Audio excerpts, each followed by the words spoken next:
Oh, hi, Colin. Hey, Mike. You came here just in time. For what? Well, today we're doing a Spotlight episode. So we've gone ahead and picked all of your favorite terrible B movies and set them up on a shelf over there.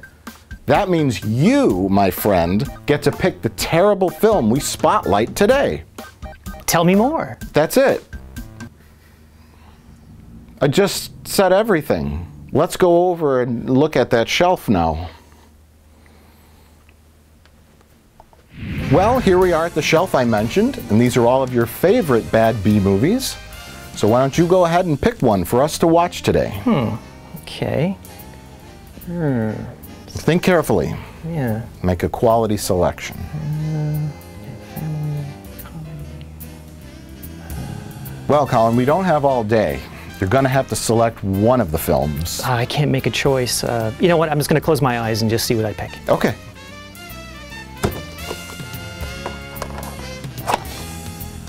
Why, it's The Last Vampire on Earth by legendary filmmaker Vitali Versace.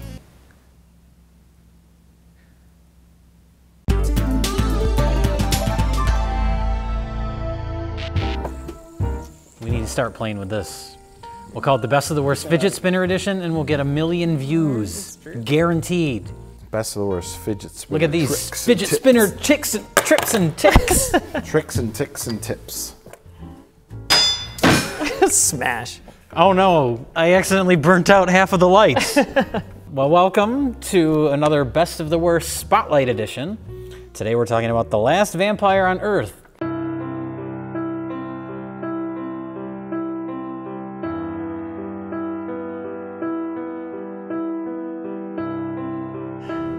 Oh, Jesus Christ. What the fuck? Holy shit. What is going on? I hope none of you have epilepsy. Oh, I do now. Directed by Vitali Versace. He's an up-and-coming go-getter. He in may our or may world. not be a Sacha Baron Cohen invention.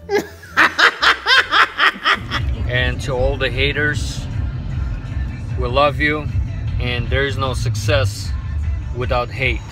My name is Vitali Versace. I'm a film director, producer, and I approve this message. God bless America. Simply put, he's brilliant. Where the fuck did we start? Did we start with him? Do we start with the movie? Yeah. That's Well, Colin, was Colin's pick. this is all on you now. You forced my hand, sir. We gave you plenty of choice. There were so many options. There were many options. Literally You picked this. 2 options. This is your favorite film of all time, as you said to me in private. Okay. The Last Vampire. Do you have this in like an email or written form? I have- Do you have any evidence that I said do that have to you? evidence, yeah. I'll present that evidence here.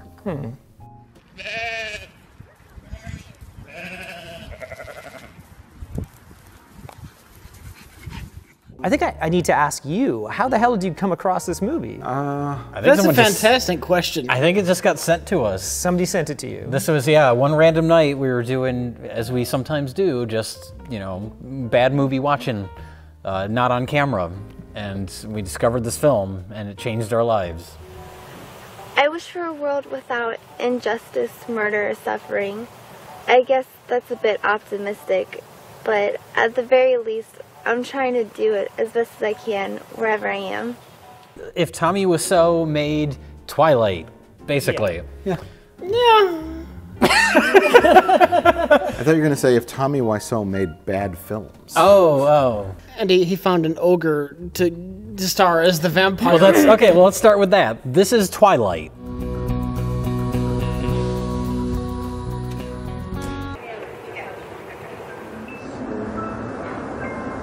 Like almost literally. Well, there's a couple changes that are very There's some important. surprises. There's some surprises that we'll get into. But overall, it's Twilight. Yeah. With terrible, terrible acting. Why me? Why would you want me to know this? I'm just a girl going on about her life, trying to make the world a better place. And even worse, dialogue. I want you to know, because you are just a girl trying to make the world a better place. I feel this magnetism to you that I can't explain. I think we watched Twilight one time, right? I think we watched some of Twilight. In I don't think we preparation, finished it. yeah. In preparation for like a review of the whole series that we never did. Well, no, we reviewed Breaking Dawn. Breaking Wind Part 2. Yeah. We did that one. Yeah, and that then we was were going to go amazing. back and watch the rest of them, and Oh, then we got yeah. like halfway through the first one, and we were like, just said, fuck it. Yeah. Well, they couldn't get Robert Pattinson, so they got Shrek Yeah. to play your hunky lead sexy vampire man. He can't even pronounce words. Do you want to go for a watch or something? Do you want a Joe for a watch or something? He has like the charisma of a wet sack of gravel. Like he has he looks like Haley Joel Osment if he went on like, you know, with a weekend bender with like, he's just got coke bloat. Yeah, pretty yeah. much. Oh, so you're talking about just modern day Haley Joel Osment. Do you see that right there? Those 4 stars there in a square form Pegasus' body. That line there is his neck and head. But the movie treats it as if he's the Robert Pattinson. That's the weirdest kind of juxtaposition, is just, yeah, they treat him like he's brooding, sexy vampire man. No, he's not. He looks like a serial killer. Hello. How's it going? Yeah, they cast this guy, and I could My see God. like there's like two things. Like he's really handsome and looks like Robert Pattinson, but can't act, or he can act really well and looks like Shrek. But this They got guy the worst of both worlds. has the worst of both qualities, and it's amazing. How old are you? 20. How long have you been that old? How old are you? 17. How long have you been 17? Wow. That's a long time to be by yourself. Did you see Jesus? I heard him speak a couple of times.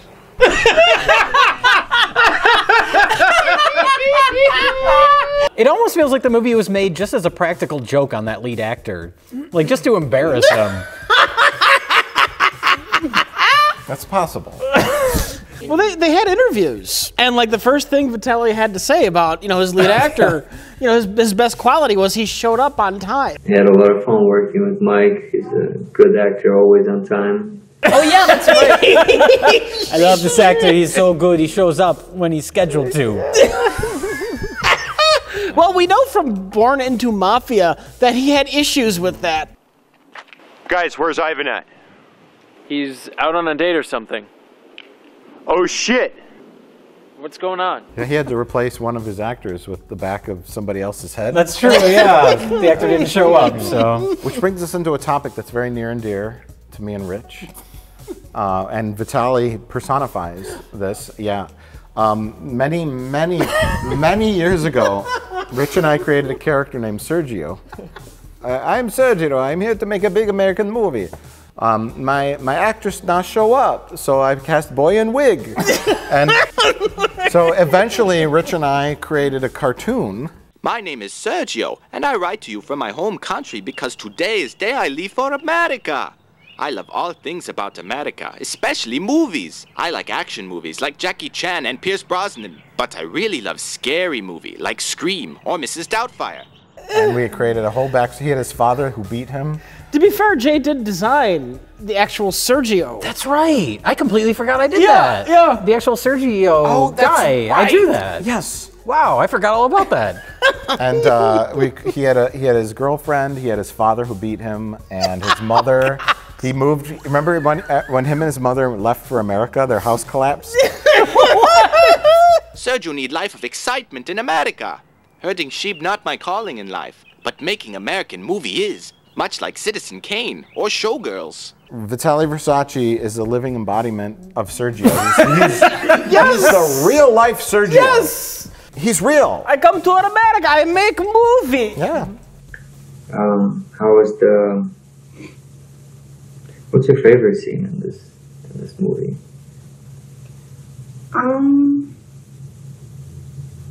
I like all of them. And he's chasing those trends too. It's like he makes the mafia movie. I thought you were gonna let me go!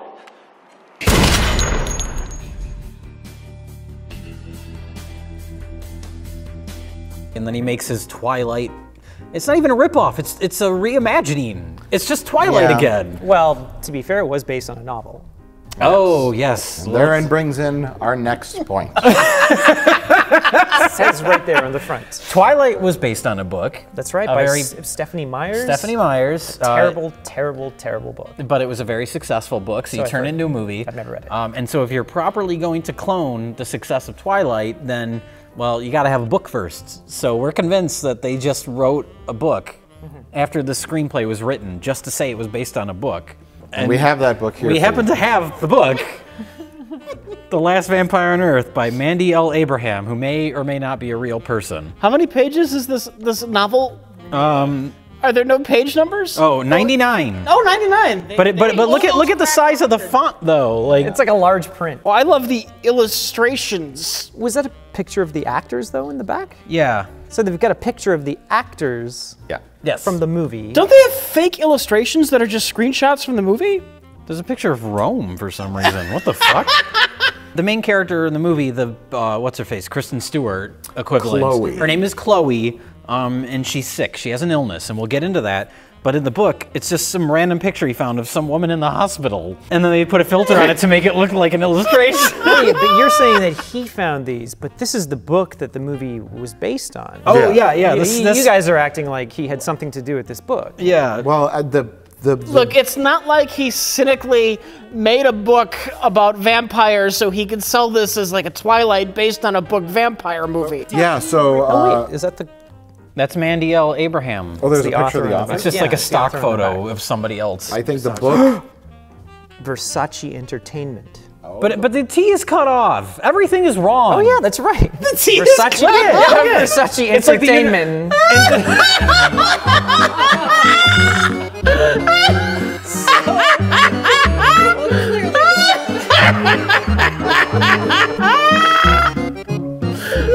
Mike, did you take Sergio to the next level and just not tell Is any this of all us? just a big troll attempt? Is Vitaly Versace your creation? And to all the haters, we love you. I think he asked his friend Mandy L. Abraham. Slap together a book. Slap together a book and then quickly write a script based on that book. Yes. Because we know they did actually shoot with a script. They're just using the script of the movie because they had it. Yeah, it says Chloe. No, does it?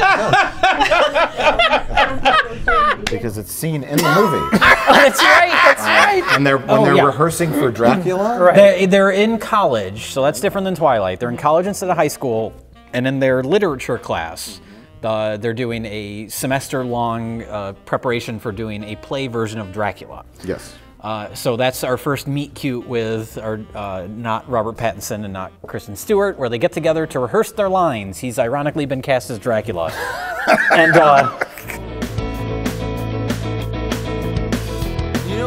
Why are they using this music? I think that's good. What do you think? What? Do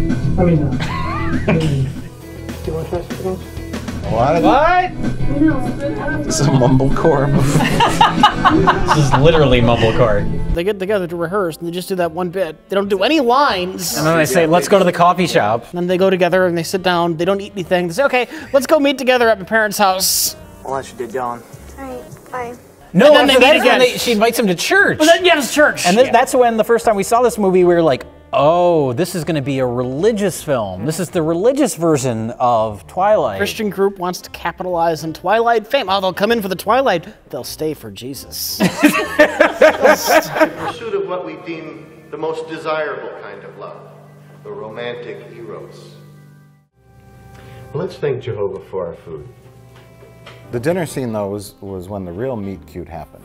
The It was meat. that was when the little kid was eating the chicken. It was super cute. Remember he was playing with it? He was like and then dissecting it, yeah. And he ate a piece like an animal. Yeah, they cut back to him and like. Yeah. And they show all the chicken falling out of his mouth. Aurelius, you barely touched your food. Don't worry about it, I'll eat it. I'll eat it. Like, I'll finish your leftovers. I'm sure you will, All garbage right. pail kid. What? What? Because he looks like a garbage pail kid. Totally uncool. He does. Technically, Jay, he looks like a Cabbage Patch Kid. That's true. Yeah, he does. That's true. That's true. In our religion, we believe that blood is sacred, and we are not allowed to eat blood of any kind or receive blood transfusions. I see. So if you were in a bad accident and lost a lot of blood, you'd be in a real predicament then. That's a shame.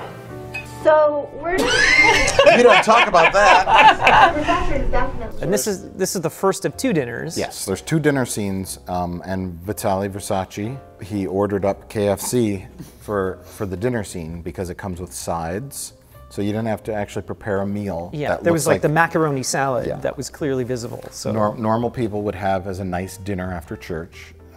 He ordered up fried chicken. some KFC. And then a week later, he gets invited again for a dinner, and they have more fried KFC chicken. again. Yeah. But the funny thing is, like, when he came to the door the first time, and the mother meets him at the front door, and she says, "Oh, just come right in. Dinner's almost ready." Yeah, And it's like, well, you fucking ordered it from KFC. Of course it's Well, ready. and we already saw her put fried chicken on a plate for the little fat kid. So, like, Yeah. it's ready. That was his pre-dinner dinner. Oh. He has fried chicken as an appetizer for more fried chicken.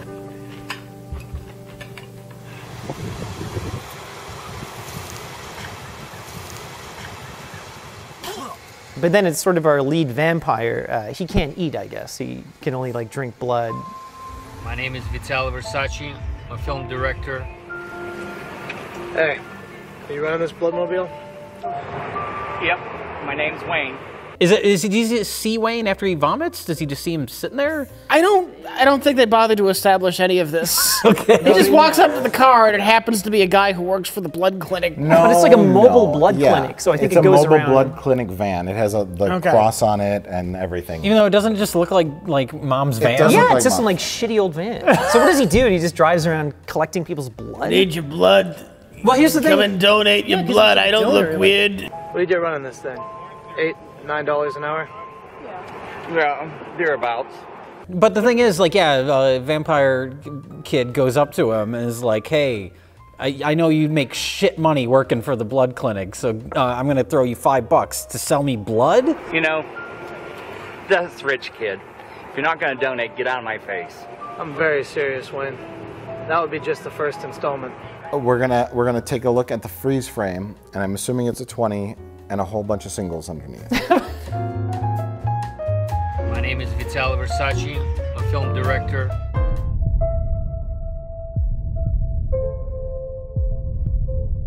It's gonna take a while. So you gotta cut a bigger hole.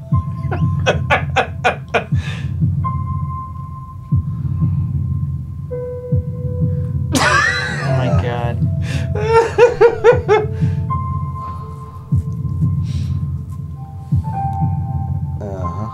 Yep. And up, Still filling it up. and down. This is riveting. And up, up, and down. Okay. Lift. He's trying to keep himself. No, more down. Lift. Up. Oh, fuck it. Why'd you bother with the cup? He's just tossing it away. He's tossing it. It's gonna spill everywhere. It's so thick. It's like syrup. What is he drinking for real? Oh, now he's spilling pink. Oh, God.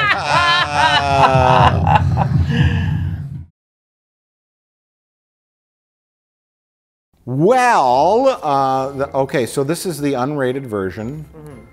So yeah, this is him making this box. Yeah. And that brings me to my next point, is that eventually at some point this film was picked up for distribution. Vitaly got what he wanted. Isn't it?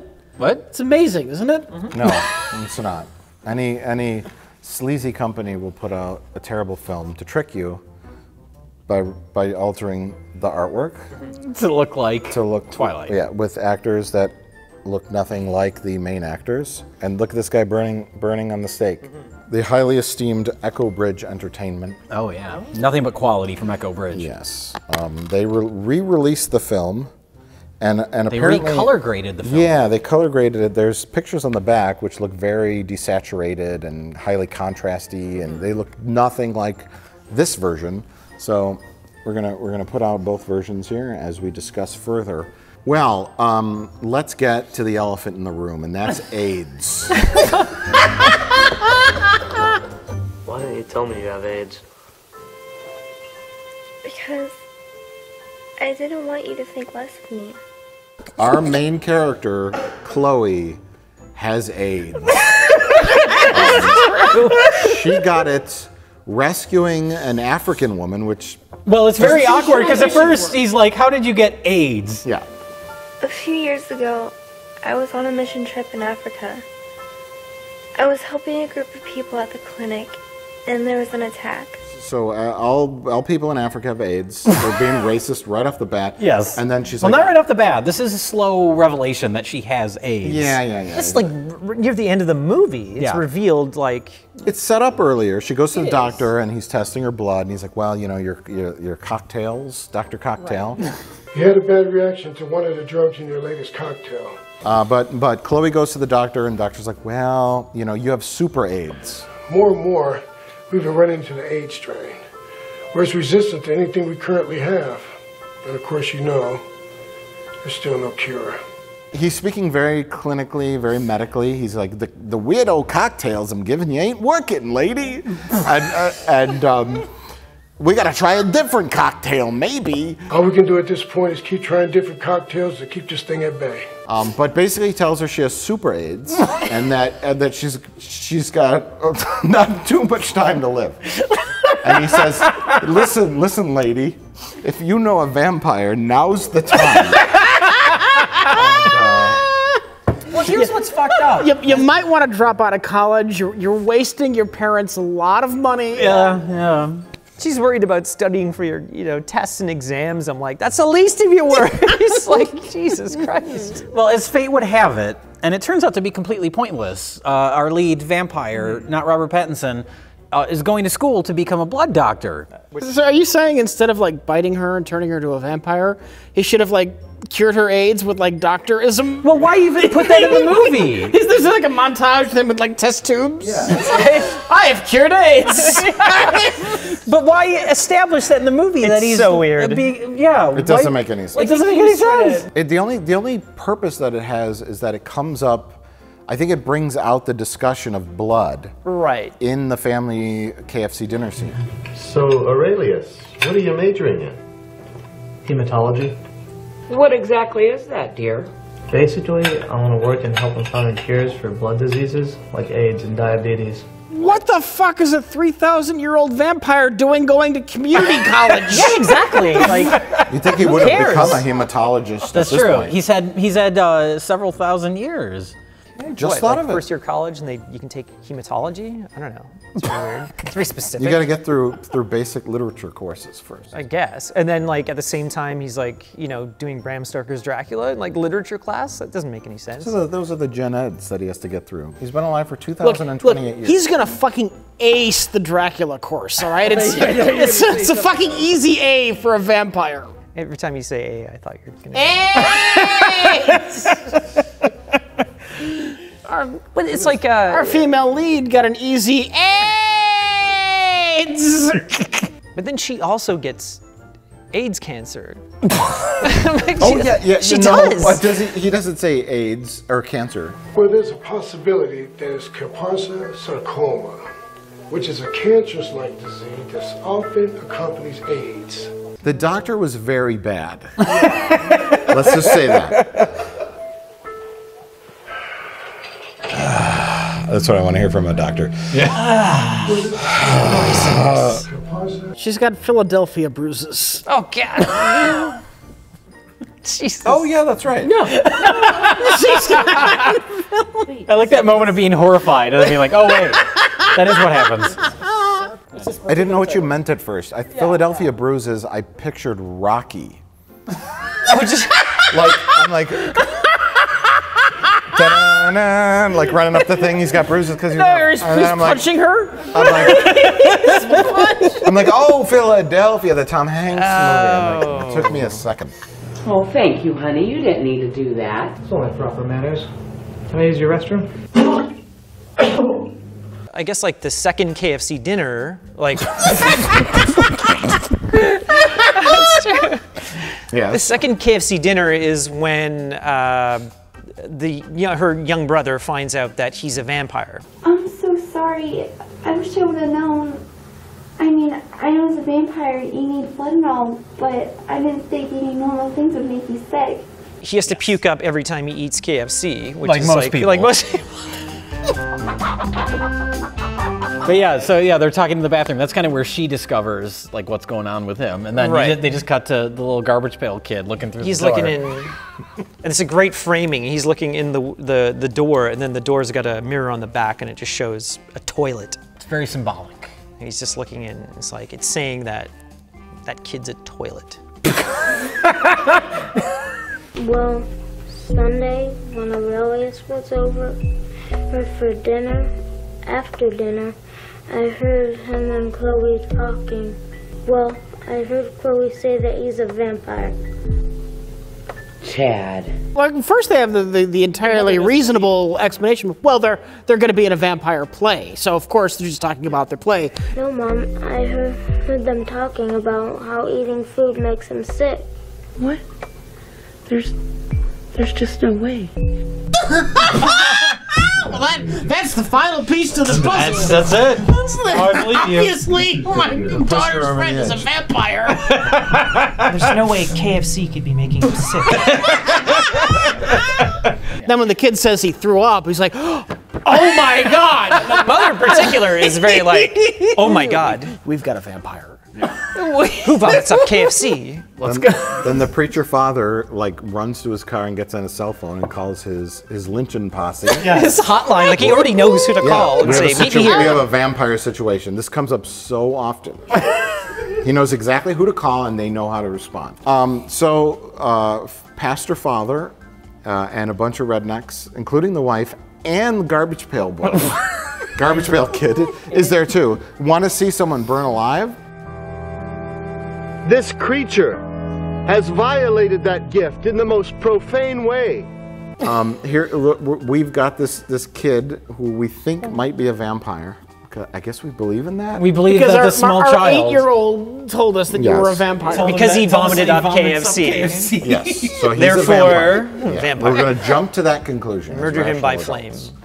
And yeah, they have him tied to a stake. They're gonna burn him alive. Burn him. This is the scene that made me realize that this movie might not be a religious film. So while all that's happening, Chloe walks into her kitchen, opens up the pantry, and there's just this tiny little gun sitting on a paper towel. That's where you keep the gun. A loaded gun. Just lying there. I mean, she's got like a younger brother and everything, and it's just lying there, all like loaded, ready to go. I'm just picturing that little kid like trying to reach for a cereal one morning and just knocking that gun off and accidentally shooting himself in the gut. No, not accidentally. He'd say, "Oh, thank God." He shoots himself in the gut, but he's only just trying to make more room for KFC. Oh, Jesus Christ. Don't worry about it, I'll eat it. Stop or I'll shoot. This is a good man, and if you took the time to get to know him, you would find that out. She doesn't even have her finger on the trigger. Mean much to you. That's right. He wants to help find cures for diseases. He wants to help find a cure for diseases like AIDS. Maybe that doesn't mean much to you, but it means a lot to people like me who have it. I'm not afraid of punishment, death, or things I do not understand. All of you are afraid of him, not because you truly think he's evil, but because you don't understand what he is. Now I can't take my eyes off the trigger. And I was kind of missing this because I was laughing so hard, but her dialogue, and I think she says like, don't burn him. Don't burn him because I have AIDS. Yes. I think that's what she says. That's Chloe's big scene. Yeah. She admits to everyone that she has HIV. Or she No, says, full AIDS. That's right. I have AIDS and it's advancing very quickly. She says, I think her argument is, I'll kill any one of you. I don't care, I've got nothing to lose because I've got AIDS.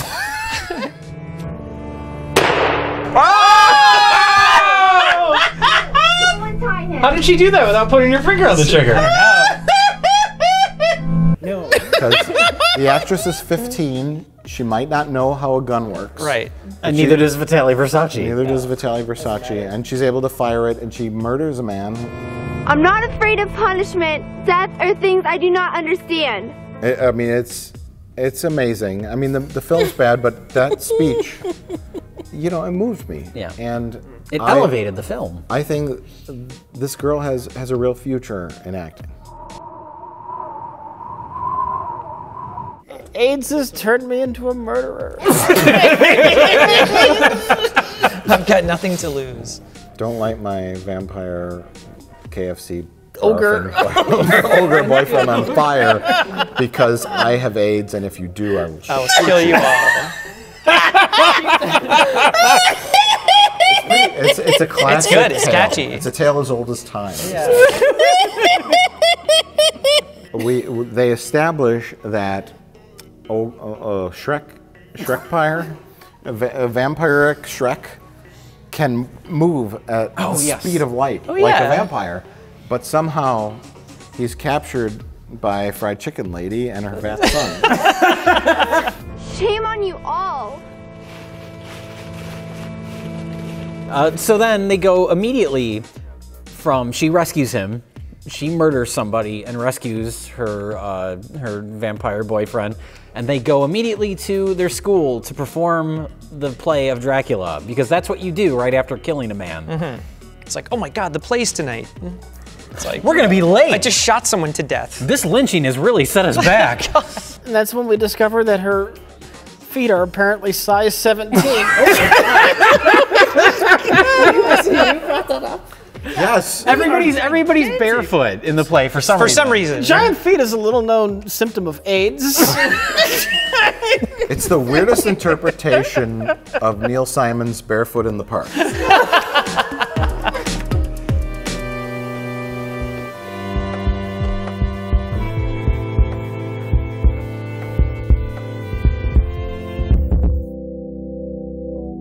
It doesn't even cut right to the credits. It cuts to the credits mid, like, sound. Yeah. And there's some kind of hard edit, and where they fucked even that up. How is that possible? Well, it's funny, like, you know, when the professor at the beginning of this movie starts like rambling and rambling. Now for the part of Lucy, let's go with. Seriously, this process will be complete. Oh, Jesus. How the hell What? The editor got bored with that scene. ended It's like, mid-sentence? Yeah, we get it, cut. Like the editor just gets bored and just fades the it's like mid-sentence. He just like fades out and goes to the next scene. All right, incredibly whatever. awkward. That's awesome. I picture the movie moving along at like real time, and the editor with just these like big gears. No. Nope. It goes down into a chute. He has like the whack-a-mole hammer for like edits. Cut. Dissolve. They could only afford an editor for 90 minutes. He had to do it in real time. That actually explains a lot. I hate to play on the footage. Go. Well, that's why the movie just stops. Because it's like 90 minutes. That's right, yeah, it does. But I have seen where everything makes sense. I'm out of here. Gotta go. I start my shift at JCPenney in like 3 minutes.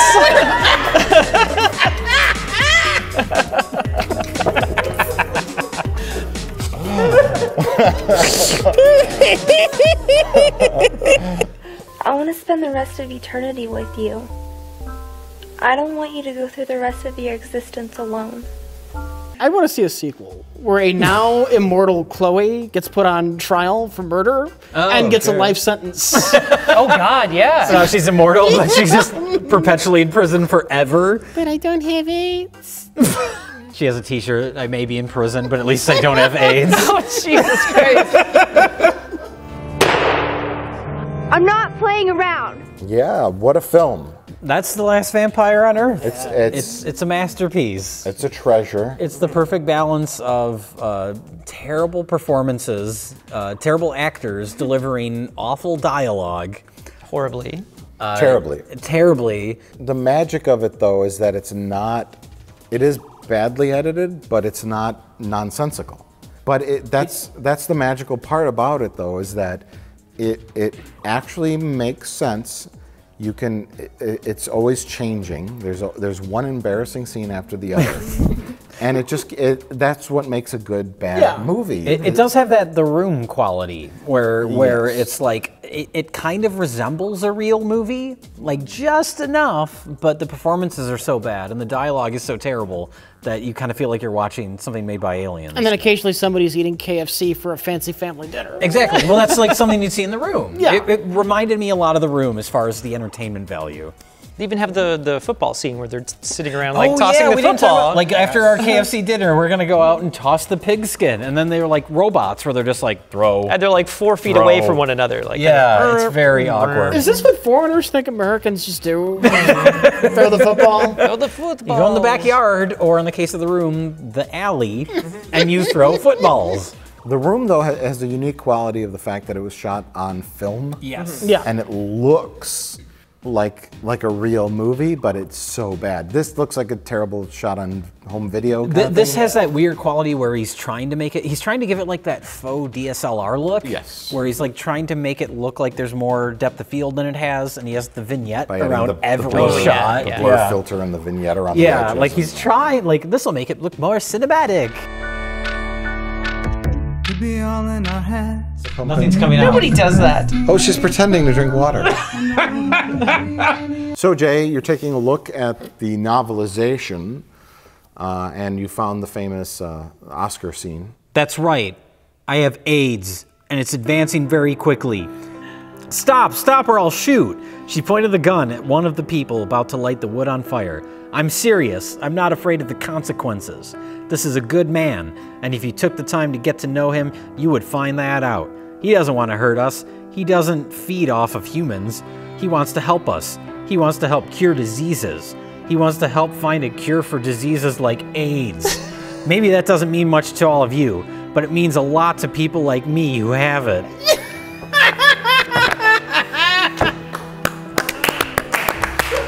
Jay, we're going to release a book on tape. Okay. Where you read The Last Vampire. Oh, that would be so good. Oh God, with an unauthorized Last Vampire on Earth audiobook. Audiobook, yeah. We each do a chapter. Oh, that would be so good. So yeah, whatever version of The Last Vampire on Earth by Vitaly Versace you can get your hands on, do so. Yeah, even if it's just the book version, you can read it with your friends. Yeah, and enjoy this gem of a film that we have. Masterpiece. That masterpiece is appropriate. Yeah. We don't know yet. We've yet to finish the Vitaly Versace library. Yeah, whether or not it's the best of Vitaly's films. His oeuvre. This could be the beginning of something beautiful. Well, at the very least, we know it's better than Born into Mafia. Out of the 2 movies we've seen, this is the best movie he's ever made. Right, Yes. of course. Yes, it's better than Born into Mafia. What happened? Somebody called me from Moscow, one of my uncles, and said that my dad got shot 2 days ago. What? Maybe it's only right that we had to fight to get here. Because if anything was worth it, then it's clear